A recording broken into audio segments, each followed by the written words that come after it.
Welcome, everybody, to the Exit Is Now podcast with me, your host, Scott Snider. We are back for another Value Acceleration-centric episode. So if you've been following the podcast, what we've been trying to do is showcase what I'm saying is how the Value Acceleration-centric lifestyle comes alive, using our own business, Exit Planning Institute, as kind of that case study. So several of the guests this year and certainly throughout the first few episodes have been people that have had direct impact on me as a business owner, myself as an entrepreneur, and direct impact on my business. So I have two very important guests here today, which I think is going to give us a kind of a true and honest opinion of value acceleration. Many of you likely, if you're on a kind of a classic, more veteran SEPA, have certainly met these two gentlemen. Uniquely enough, maybe two things. They were both at one time employees here at EPI, running. We were just talking before the show back in the old days where there was only about 5 of us versus 25 of us doing pretty much every job possible here. But probably more importantly, why they asked them to come in, it's kind of like my birthday show too, gentlemen. So I thought, why not have a fun show as well?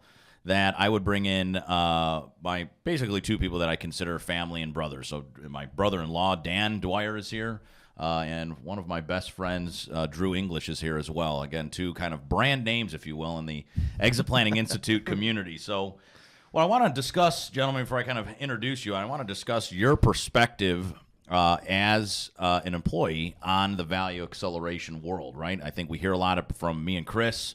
We hear a lot about it from our faculty. I think that we might be biased here at EPI, our own teammates, our employees. So for somebody that has learned exit planning through your time at Value Acceleration, who has a father-in-law that wrote the book and designed the methodology, and now have ventured out into careers, have you brought it along with you? And what's the employee's perspective, a true look at what the employee's perspective is? So Dan, you're an operations consultant now. Drew, you are a client strategy team lead. Two totally different businesses from where we're at just a few years ago at EPI. But gentlemen, welcome to the show. Thanks. Yeah, thank you. Yeah, see, I think these guys are nervous, but I told them we'd also keep it clean. So, although they might have some cracks at jokes along the way, so this should be an interesting show. So, what I'd like to do for our audience is kind of just set up the background and the come from. EPI has certainly evolved since both of you have been here. Dan, you were here, and when did you leave? 2017. 2017, and when did you leave? Right, pandemic, right? Right before, end of 2019, yeah. End of 2019. So, you had this kind of big evolution and change at EPI during the COVID time, and we were talking a little bit about it with Ben Utek, my guest, just the other week when we aired our last episode. Talked a lot about culture change and the importance of culture with Ben. Here at EPI, we've literally totally transitioned our programs from being 100% in person to being 100% online, other than the Exit Planning Summit, of course. But, I'd like to, as two people, and Dan actually became a certified exit planning advisor, though we might have to talk to the member experience team because I don't know if he's renewed his membership. But I've been trying to pay those dues for years. Right? You've been trying to pay him and he can't pay him. So I guess we'll have to talk to the member experience team. The gentleman wants to pay us and we can't collect it. But nonetheless, I think you've been the actual only employee, including myself, that actually went through the program and then earned the designation as well. And Drew, you used to run certified exit planning advisor programs across the country at our many locations. So certainly educated and privy to the value acceleration methodology. So maybe Drew, start with you from what you learned here. Now, as somebody out in the world, not associated to really EPI, has that value acceleration methodology that you learned kind of how did it impact you? What does it mean to you now that you're not here but know what it is? Yeah, absolutely. So in my current day-to-day, I work with a lot of business owners. I work in the marketing world, but I work with optometrists, doctors that run their own practice. So really the importance and things that I've learned from the value acceleration methodology that I've carried over is trying to find the seat at the table, trying to be that trusted advisor, because a lot of the times, and you see it in the SEPA program, that people are looking for that advisor. And if you're a business owner sitting at that table, you're looking around and who's at that table. And really it's key for me to be at that table as their marketing team, and how important it is for them to generate revenue and profits as well. So trying to take that methodology and that belief into day to day, and having my team believe it as well is super important. And having the discussions with these business owners about kind of the 3 stages of the value acceleration methodology, right? It's the discovery, the prepared, and the decision, the deciding factor, right? And so I do walk through that with business owners, just at a kind of a different perspective. Yeah, it does, right? It's interesting how it kind of frames it out. I actually think it's really cool in the marketing world, and I don't know if you talk like this to your clients, and maybe it's a competitive advantage if you do. We had a marketing consultant come to us, and it kind of hit me maybe probably 2-3 years ago, and our marketing team has certainly adopted it too, that at EPI we used to say change the outcome. Remember, change the outcome might be on like somebody's glass at the table, right? And then as we kind of reworked a new vision and purpose, maybe in 2021, we investigated what that really meant, and we challenged ourselves to say what we believe is that there's a difference between a successful company and one that's significant. And one that's significant is one that's we're kind of all after, right? This highly valuable, highly attractive company that will sell for a premium. In relation to the marketing world, Drew, when we're having this marketing conversation and with your clients, to me, at the end of the day, right, it's all about lead generation. That's what my marketing team does, right? 1,000%. But that just makes you a successful company, right? If you could generate those leads, my sales team can close those leads. Yep. Then I know how much net new revenue I can generate, and then thus the profit that comes along with it. And that's all great. Certainly, I want that as an owner. However, by documenting process, by documenting intellectual property, by bringing in data and analytics and systems, what you're also doing for an owner is creating something that is more significant, something that's valuable, predictable, repeatable. Yes. So if you're not selling that way, I would say that you do. But in all honesty, I think it's a big value factor for owners. 100% agree, and it's something I'm trying to get my team to believe in as well. And the importance of having those discussions and having those revenue-minded discussions with owners and with these optometrists that I do work with is first thing we touch on every single call, every single touch point is how's the business doing? How was last quarter? How was last month? What are projections for coming up? How are our books looking? How's the schedule looking, et cetera? So it's definitely top of mind and the first thing that we touch on all those calls. And then, Dan, you're in the operations world, right? Which and this is probably why you and Dad get along so well these days, is that you guys both come from this very process-oriented supply chain operations, which is a whole one of the big 4 C's, right? It's all about structural capital and planning.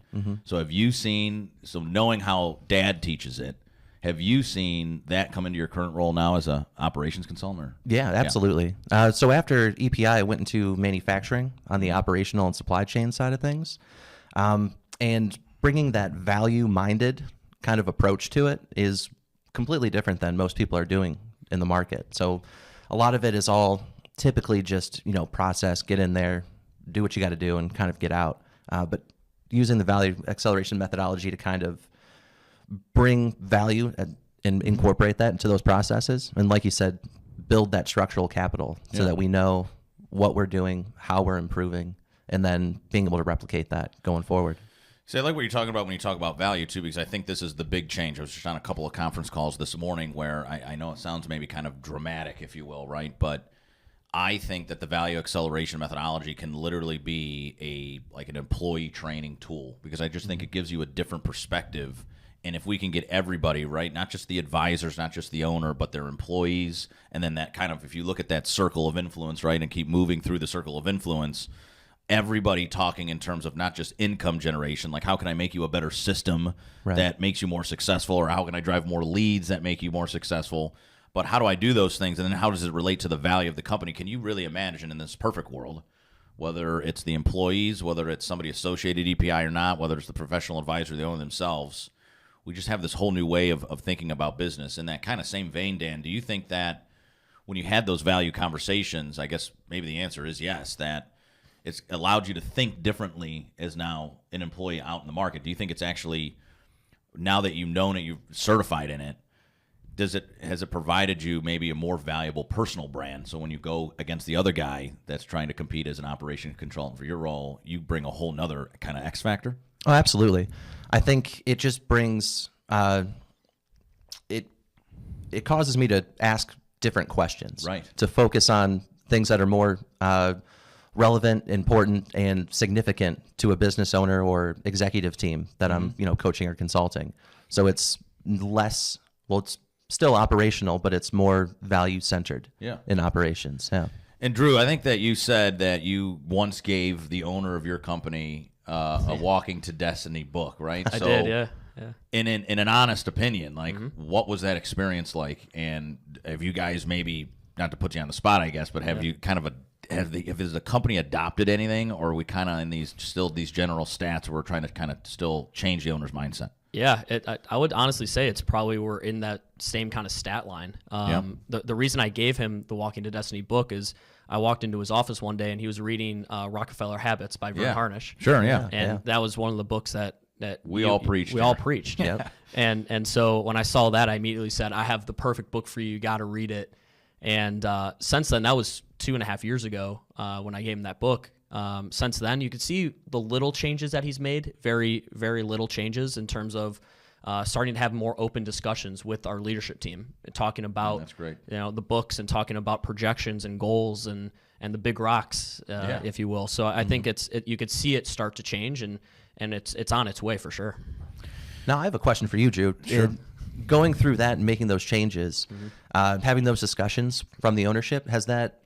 Do you feel that's helped employee engagement at all? Because I feel that that's a great question. Being value minded and having that approach to business kind of ties any level employee back up to the top and makes it a holistic business. 1,000%, yes. I mean, you could just tell that the person that starts today versus the person that's been there for 3, 4, 5 years, it just buys them in more into the company. It buys them into maybe the core values of the company. Right. But then knowing and having that transparency is so important. And it really is. It really translates the motivation, and it really is kind of nice to have a look behind the scenes. Mm-hmm. Talking about that, though, Dan, and kind of your career steps after EPI, too, you've been involved with a couple of companies that have, in fact, transitioned, right? Ownership and partner and whole. Correct, yeah. And maybe not without diving too deep and maybe personal, were those owners open about that? Right, we hear all the time in exit planning, like don't talk to your employees about exit for fear that they're all going to leave, right? And we were laughing pre-show when I was like, well, it's always interesting for me when you have the 70-year-old owner. Now again, I'm biased, guys, right? Because I'm an owner, but I would assume if I was an employee that I would be like, well, that guy's like 70 years old. But actually, I really like the company. I like my people. I like the culture. I'd actually like to understand what's next so that I can actually begin to plan and perhaps even grow or participate with the owner. Do you find that true? Yeah, absolutely. The biggest transition I had was from a sole proprietorship, and he had a bigger vision that he knew that he didn't know how to make that transition. So he, got the first bite of the apple. Brought in some language. Yeah, right. Brought in some private equity to partner, and he was very transparent about it throughout the whole process. I think if done well and constructively, it was very beneficial. So the whole executive and management team was on board. We had regular meetings and everything about how it's going to transition, what it's going to look like, and what his vision was. I think it's like a culture builder. I like that question that you asked, Drew, because I'm trying to think about my own business and how we incorporate it as well. And I wish that you guys were around to see it now because it's so different than what you guys honestly it is. In all honesty, we talk a lot about it on the show over the past episodes. For the people that have been here a long time, and even for the people that have just started this year, EPI is a hell of a lot different from a culture standpoint than it was in 2019. And Dan, to kind of your question and point, much more transparent. And as the show kind of moves on, I want to start to talk about your perspective as an employee in exit planning and how you guys participate both in your career and then how do you get some value out of it. But I do think that Drew, you talked about it being very like a culture driver. Yeah. And I do think when you were talking about it, I was thinking about my own team and just kind of the jive and I mean, you're a coach. It's like, bringing the team together. So with that, I want to take a quick break, and I want to dive more into their perspective as employees in the Value Acceleration Methodology. I think one of the questions we get a lot inside of our world is, how do you incentivize your employees to participate in value acceleration? We hear a lot, and it's a debate that, frankly, Chris and I have a lot, are they actually taking on a kind of a second job, or is it really maybe a part of their culture and who they just become? So with that, stick with us. We'll be back just in a couple minutes. Walking to Destiny was written to arm business owners and their advisors with the knowledge and understanding needed to recognize their potential, execute growth tactics, and harvest the wealth locked inside a business. Originally written in 2016 by the creator of the Value Acceleration Methodology, Scott Snider, Walking to Destiny 2.0 features a fresh and evolved look into the proven system to maximize value, grow income, and build a business that can be run without you, even if you never plan to leave. Discover how to align your business, personal, and financial goals. Distinguish between your business's attractiveness and readiness to transition. Measure the value of your intangible assets that likely contribute 80% of your company's value. Adopt a process to measure your results every 90 days. Walking to Destiny is the foundation for the Exit Planning Institute's Certified Exit Planning Advisor Credentialing Program. More than 5,000 advisors hold the CEPA designation, the world's leading exit planning credential. Grab your copy of Walking to Destiny 2.0 by visiting www.wtddownloads.com. Hey guys, welcome back to the Exit Is Now podcast. I can tell you being off air during the commercial break with these two guys is pretty difficult overall, as we just kind of jive on old stories and just, like we're all hanging out. So I want to continue the discussion on the employee's perspective on value acceleration and truly dive into your opinion. I think it's good for the audience to hear, which are mostly our certified exit planning advisors, and then also business owners and frankly people like you that are managers, executives, employees at companies. So we could just kind of have a conversation around whoever feels comfortable answering first. It's kind of maybe a loaded question. Does the exit of the owner actually matter to you as an employee? And if it does, like how much? And I think it's fair to say like maybe it doesn't matter as much, or I guess maybe it does. I think that, again, going back to pre-break, we were talking about, I think I'd like to know if the owner was going to exit if I liked the company, right? If I liked the company and wanted to make it a career and a home, I would like to know what's going on. But we hear this all the time. Don't tell your employees. So, Drew, what do you think? Is the exit of the owner matter to you? I think it matters knowing the value acceleration methodology and having the background of working. Yes, you got like a built-in bias. I do. Yeah. I think I do. And if you were to ask that question to any other person, one of my colleagues, I think that the answer would be no. I truly think that they don't think about that on a day-to-day basis. I don't think they think about it in their long-term plans. Yep. Unless they're part of what I'm going to call our leadership team. Yeah. That gets insights to some of this stuff. And the idea is that we talk as a leadership team and then we communicate that kind of downwards. But at the end of the day, I don't know if any of my colleagues are really sitting there going, I wonder what he's thinking, or I wonder what she's thinking, and what that looks like. So going back to your comment then, pre-break, we were talking about how it's built into culture. Mm-hmm. And you just said maybe it's our job as leaders, right, to actually communicate that downward, right? It'd be interesting to actually have a couple of our employees on the show that aren't executives and ask similar questions, because I'd like to talk about bias, right? I'd like to think that they do care, but I would say that it's just it's woven into the culture that we have. So do you think that, going back to the same people that you're thinking about right now in your company, if ownership and leadership actually had communication on exit, on value, and created a culture of value creators and even gave employees the independence like an owner would have to do their thing on their own terms, do you think they would then care? I do. Right? I think it's part educational, right? Yeah. We have to educate each other. We have to have that open transparency as we talked about. Yeah. And then it's kind of giving the confidence in them too, right? Is having confidence for them to grow in their jobs and in their roles and moving forward up in the company. And I think that it starts from the top down. And if you don't have that communication or that transparency, it's hard to really kind of get going. I think your perspective would be interesting too, Dent, because you're kind of family business, right? So when you were here, like, you're my brother-in-law. Yep. So it's like it's me, you, and Dad, and maybe twofold, right? As a operations consultant now out in the world at another company, do you have the same opinion of Drew, or what do you think?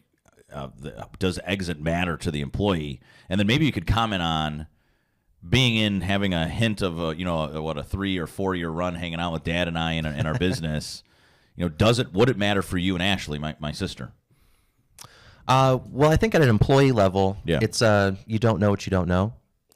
Most employees wouldn't be concerned about it because they don't know how it could impact the company, how it could Well, it goes impact back to their his jobs. education comment, right? Exactly. Yeah. So Drew, I think, hit it spot on. I ultimately do think it is important having those conversations and bringing that awareness down to the employee level is huge. Just like Drew said, just starting from the top and flowing that education down just to make people more aware and have more significant employees, really.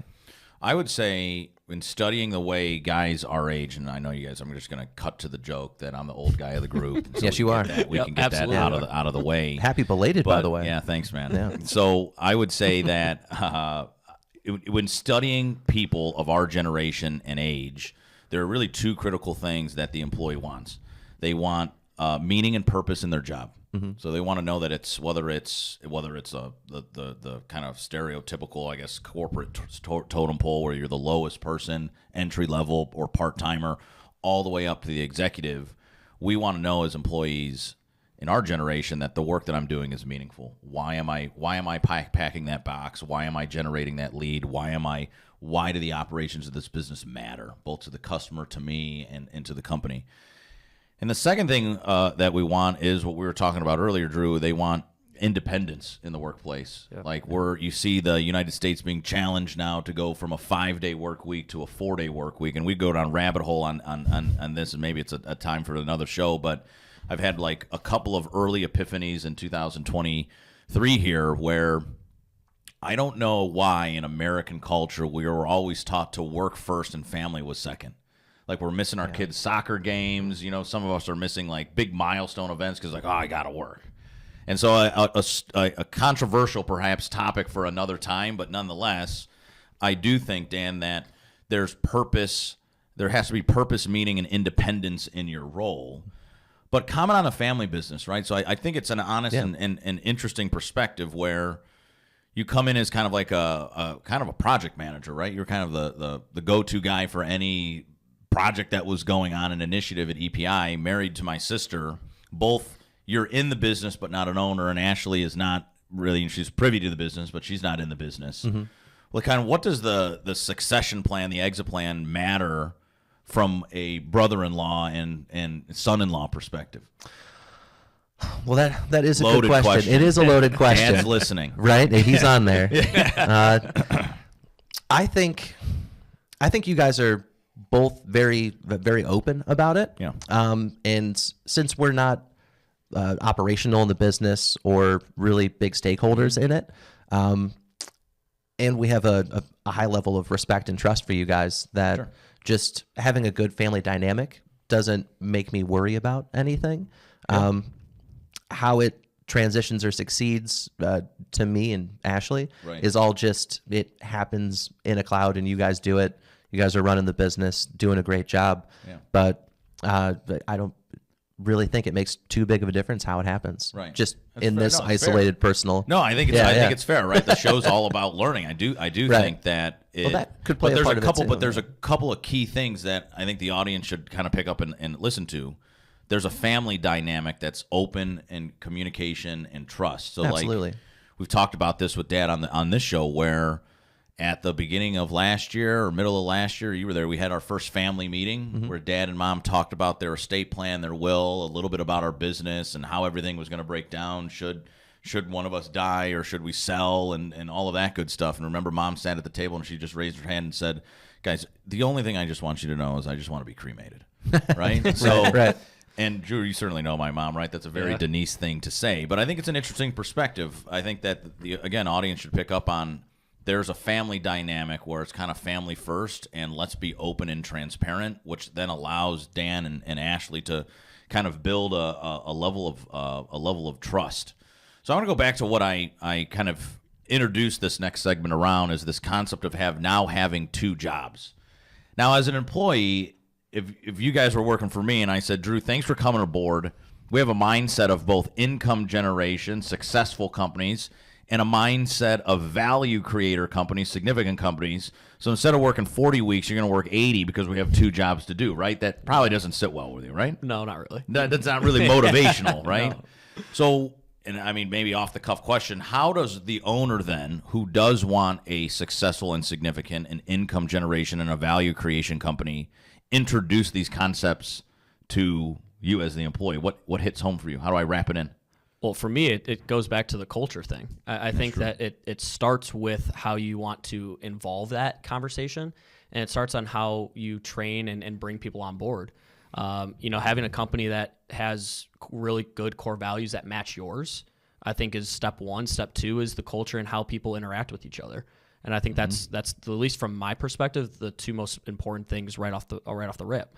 But when you think about the larger picture and you start having that discussion with the owner, I think it's important to continue to kind of see the light at the end of the tunnel, right? Know that there's a light at the end of the tunnel, and know that the steps that we're taking to get there by doing X, Y, and Z with our core values or our culture internally will get us there, and will get everyone there in the right mindset and the right trajectory. Dan is somebody that's technically a certified exit planning advisor, right? Sat through, right, the full 5-day program. Yep. Talking again, we keep coming back to this culture and education thing. Do you feel like you're more educated about business because you went through, not just about the exit, but about business by becoming a certified exit planning advisor yourself? Absolutely. Yeah, it has really impacted, like, operationally, marketing, and then all the personal side too. Like right now, we're just talking about business, guys. If you guys recall, right, there's a whole other 2 legs of the stool: right. Business, personal, and financial. But you would say that, kind of to Drew's thought about bleeding it into all employees, the Value Acceleration Methodology could be used as an educational tool. Fair to say? 100%. So if you brought it out to all of your employees, you can almost have this almost like this mini MBA course. Yeah. Right? Absolutely. Fair enough. So talk to me about culture. I told you guys, you guys are both sports fanatics. Maybe Drew, maybe even more so than me or Dan. I'm probably the least one in the group here. But we had Ben Utek on the last show, and he talked deeply about culture, coached by Tony Dungy, who brought this servant leadership style of coaching. Said, look, I'm not going to focus on making better football players. I'm going to focus on making better people. And if I could do that, they're naturally going to be a better team. And as a high school head coach yourself, how important is culture in business for you? Is that something you look at as when you're interviewing? How do you get a sense of that when you're in that interview process, when you're at your company today? Yeah. So, I mean, culture to me is probably the most important thing that involves a business. And I always think about it in the realm of the soccer world, where I coach high school soccer. And it's, if you can get all the guys, all the girls, whoever's on your team, if you can get them built into that culture, believe in each other, believe in the core values of that team, you're going to find success. You're going to find success on the field, off the field, in the classroom, outside the classroom, whatever the area is. When you translate it to business, when we look at expanding our teams and we look at bringing on more people, you want to make sure that they fit the mold, but also could challenge the mold. You want them to not only just go along and kind of go right on the seat of the bus. You want to find the right seat on the right bus and make sure that everyone's doing their thing to make it work. So, Dan, you just recently took a job, too, that is, I think your company's based in San Diego. We're here in Cleveland. Correct. And as somebody that's like, and you know me, Dan, I'm kind of old school when it comes to business, right? Like in 2020, when we had to transition from in-office to virtual, it was like a huge shock to me. And even today, as we're here in the EPI headquarters in our podcast studio, Wednesday is a virtual work from home day, or is at least optional, but you can see that there's only about 3 of our 25 employees here. Mm-hmm. I think from a guy from Cleveland, miles away from San Diego, and I don't know how connected you are to the other consultants and people a part of your firm, how important is culture to you, right? Where you have to kind of work from home every day. I just think it's an interesting perspective that you've, now in this more almost totally virtual world. Yeah, absolutely. It's been an adjustment. Yeah. Working, of course, with you guys, and we were very tight, very close, physically and otherwise, and going from there into manufacturers where you're at the plant 24/7. Everything is done in person, on site. To now, like you said, I'm 2,000 miles away from anybody. But What about your clients too? Are you working virtual? You get to like travel to your clients' companies? yes, yeah, we do travel and do at least onboarding and our finalization in person. But this is my first remote opportunity, and I've been really blown away about how my current company kind of involves everybody. They send out like meet this person. So it was meet Dan Dwyer with this big email, pictures, a little elevator pitch, background, things I like to do and all that stuff. Yeah. So every time someone comes on, the whole company gets to hear about it, hear their background, what they're going to be doing for the company. And I talk to people that I consult with all across the country every day. So it's still very engaging in that digital sense. We talked about this a litted bit before, and I'd be interested in get your guys' perspective. One thing that I struggle with as an owner is, say I have not, everybody's bought in on value acceleration, right? So we know that it's not two different jobs. We know that it's kind of one blended job. It's kind of woven into the culture. We get it, right? We live it. You can see our people here at EPI live it every day. There's no doubt, and it's like, might as well just get cut to the chase, that the person benefiting the most from the value that is created is the business owner, right? Mm-hmm. It's our largest asset. We will harvest the value and take the majority of it. So, Drew, maybe going back to you to start, as an employee and as somebody that knows value acceleration and let's say is bought into it and wants to see it, how do I compensate you for that? Because assuming your owner is of my mindset, right, we're all bought into value acceleration. Yeah.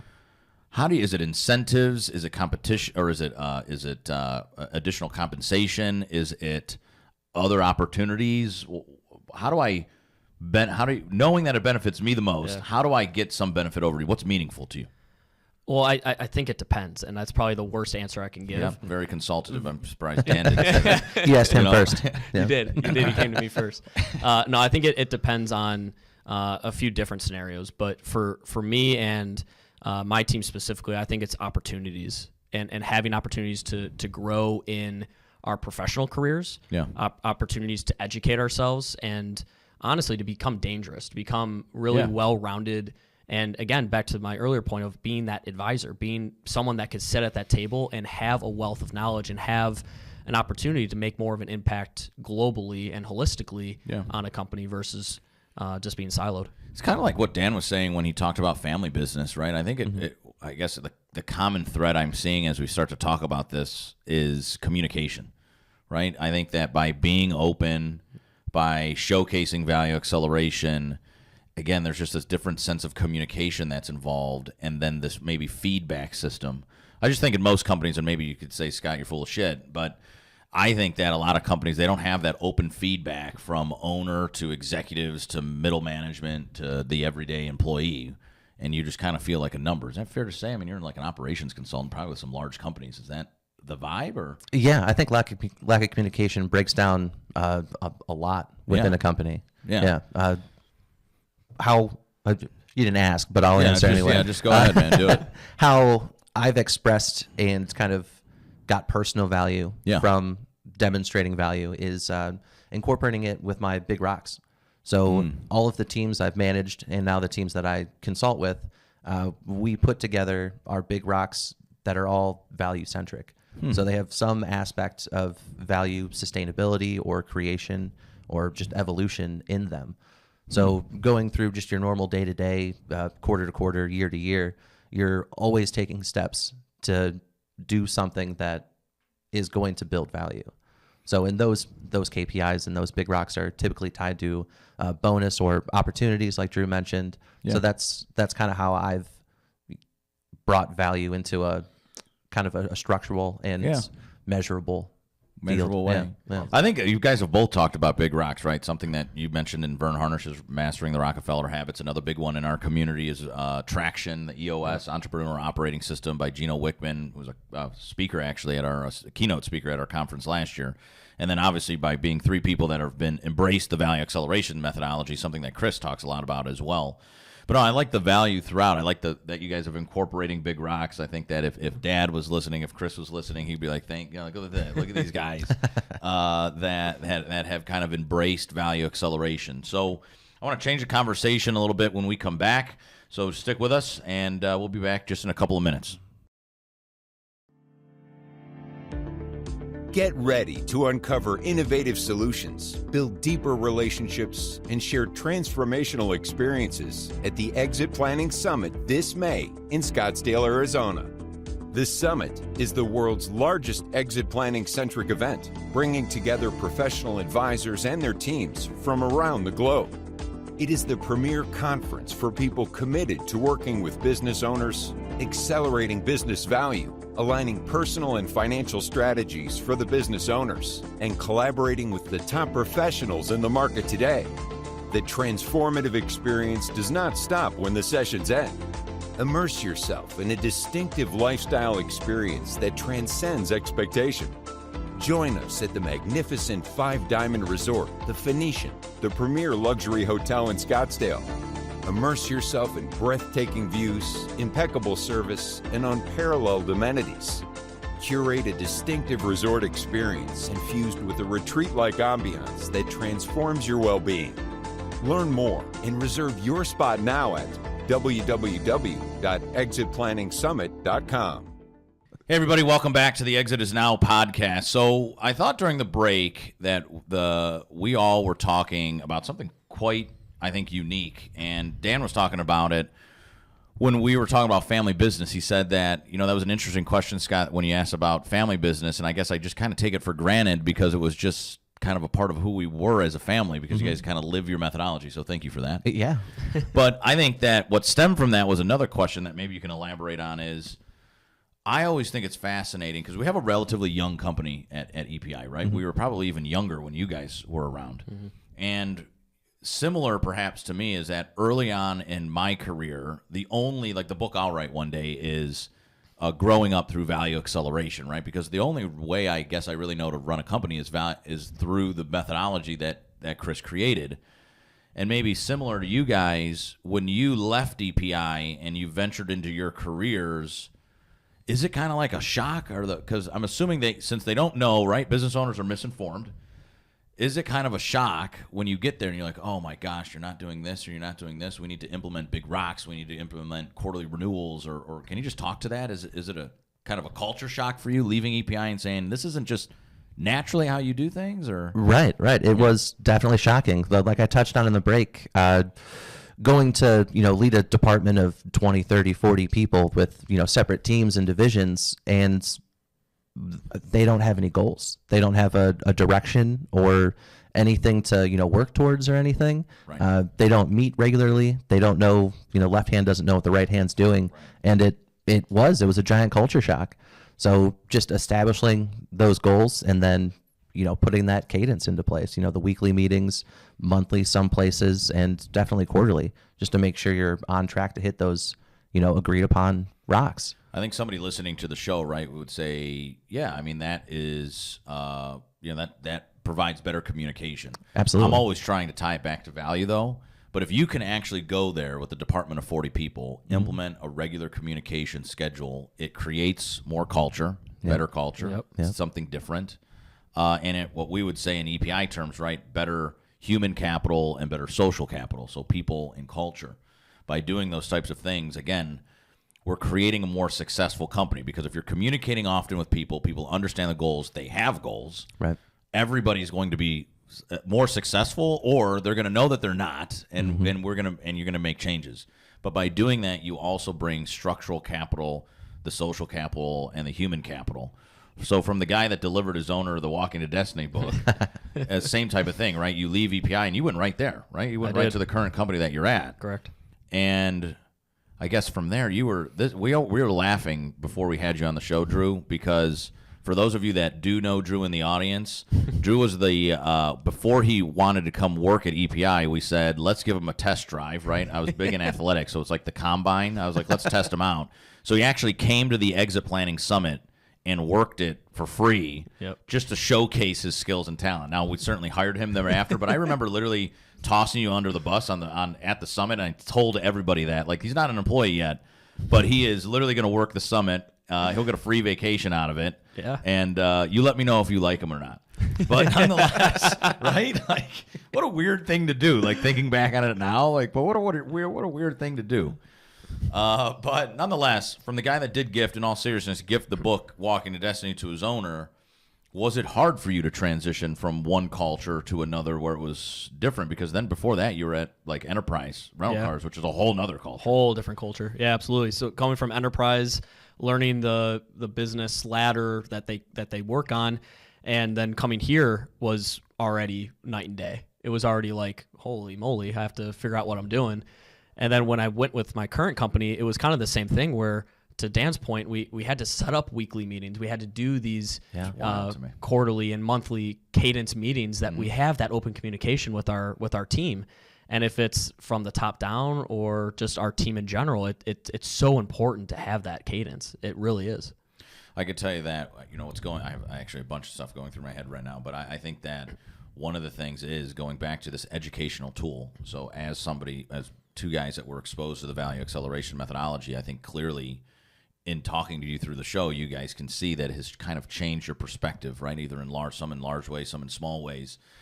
But the funny thing is, I'm thinking like, man, if I hired these two guys back to EPI, they'd cost me a hell of a lot more because, in fact, you guys, right? Well, you guys are, in fact, the question I kind of led with, in the first segment was, do you think, knowing what you know as people, as a certified exit planning advisor or as folks that worked at EPI and are exposed to the methodology, do you think it's added to your personal brand and your personal worth? And I think the answer is, hell yeah, it has.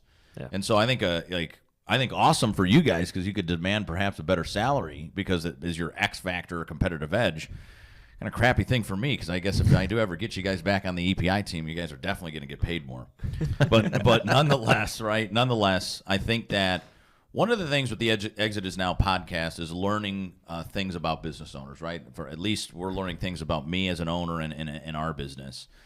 But I wanted to ask you guys the question in your own businesses, whether it's working with your doctor clients, right, or looking at the many companies that you'll look at as an operations consultant. What do you guys think in 2023 are some of the pain points for business owners? Whether it's from a marketing perspective or an operational perspective, you guys hit leadership teams and hit owners every day. What's going through owners' minds now in 2023? So for me personally, it's the conversation I'm having is revenue focused. Yeah. And it's very day-to-day with some of the owners, and that might be part of the issue as well, is that they're not thinking a year out, 3 years out, 5 years out, or even similar is 30, 60, 90 days out. Right. That's one of our main goals in the seat that I'm in is we have to be thinking a quarter ahead of different things we want to do in marketing. If it's promotional things, if it's getting creative assets put together, things along those lines. But when we sit down and have conversations with our owners, we're asking, how was last month? How is this month? And that's really all they're in. They're so woven into their practice because a lot of the folks I talk to are the main doctors of the practice. And so it's interesting to see when they say, yeah, we're buying a new location, I'm bringing on a new doctor, I'm bringing on this new service or technology, how they're thinking about growing the business. But really, it's revenue-focused, profit-focused, not necessarily 3, 5 years, 10-year plans. Yeah, right. It's what we always see in like the state of owner readiness survey stuff, where we're very focused short-term, creating successful companies. And I think the challenge for guys like you in your roles, right, is to go from success to significance. Is the stuff that we're doing every day in our businesses will absolutely eventually affect our exit. But would it be fair to say then, very growth mindset in your business? Well, I guess you're a marketing guy, so it would, but the clients you're working with are still looking to grow. Absolutely. And what would you say is like the age of an owner, of a doctor that owns his own practice, of an owner that you guys work with? Is it baby boomer? Is it more that Gen X, people in their 40s, early 50s? Yeah, it's probably the fine line between the two. Yeah. We definitely see a lot of the baby boomer still around. They're still there. And definitely still making impacts, but we're starting to see the shift, and we're starting to see younger doctors that are graduating from schools and starting their own practices or building. Are they buying practices, or do you see any of that going on in your industry? One specific, but it's more of they come on board and will kind of work from there and make an impact from day one. Yeah. What about you, Dan, operationally or just general perspective? What are you seeing in owners' minds 2023? Yeah, so most of the owners I work with are boomers, and in manufacturing, a lot of these companies get started because they're really good at what they do. That craft, whatever it is, and they've built a lifestyle business around it.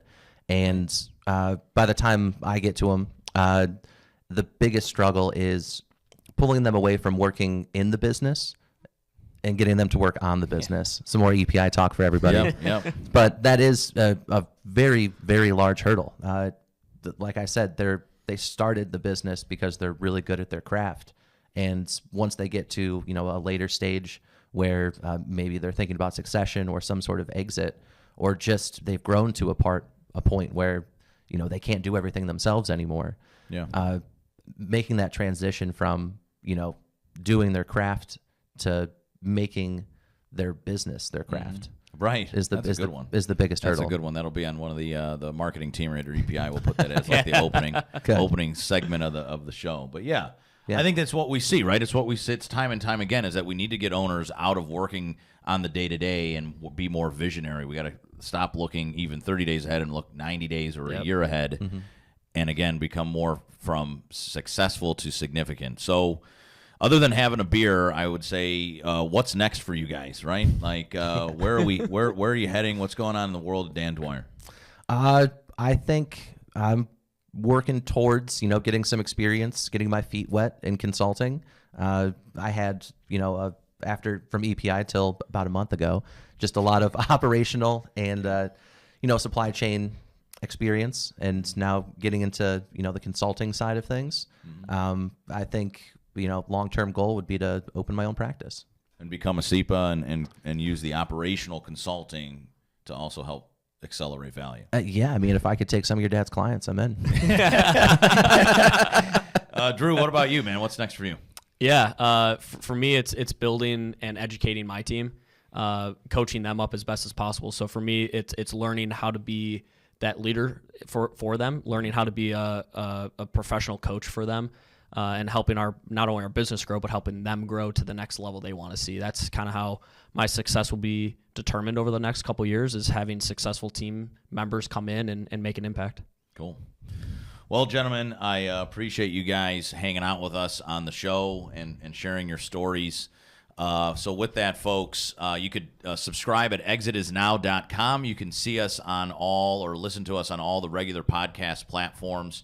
Follow us on the YouTube channels and all of that good stuff. So with that, gentlemen, thank you. And we look forward to having you back maybe sometime soon.